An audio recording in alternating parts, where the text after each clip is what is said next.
আমি এই টপ থেকে কিছু ধনেপাতা তুলে নিয়ে ডাল রান্না করব। দেখুন বন্ধুরা কি সুন্দর ধনেপাতা হয়েছে, অনেক হয়েছিল, অনেক ছেঁড়া হয়ে গেছে।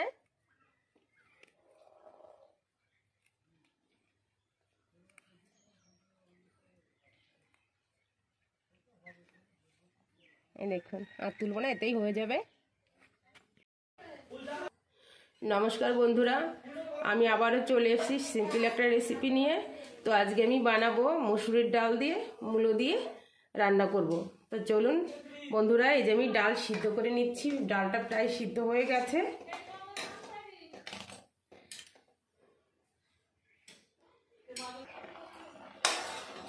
দেখুন ডালটা সিদ্ধ হয়ে গেছে। এখন আমি নেড়ে চেড়ে দিয়ে দেবো পরিমাণ মতো জল।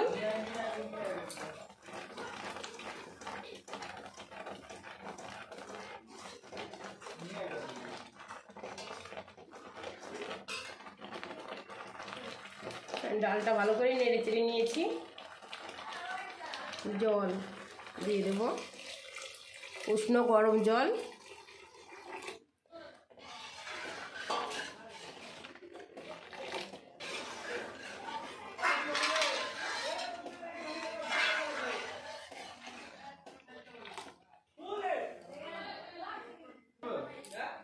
এবার দিয়ে দেবো কেটে ধুয়ে রাখা মূলোগুলো।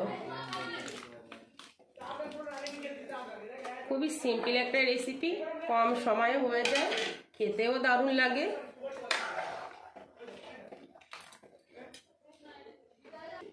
এবার দিয়ে দেবো স্বাদ মতো লবণ, পরিমাণ মতো হলুদ গুঁড়ো আর কাঁচা লঙ্কা চেরা।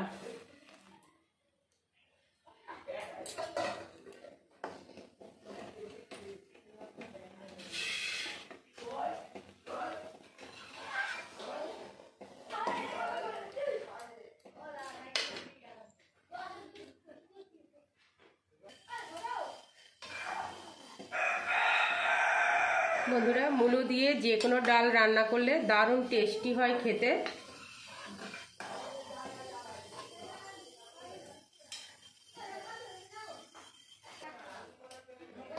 ডালটা আমি এবার ফোড়ন দিয়ে নেব।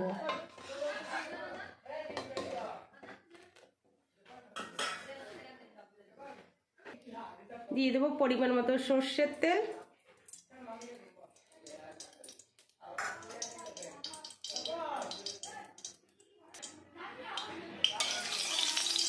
তেলটা গরম হয়ে গেছে, এখন ফোড়নে দিয়ে দেবো একটা তেজপাতা, শুকনো লঙ্কা, পাঁচফোড়ন আর একটু সর্ষে।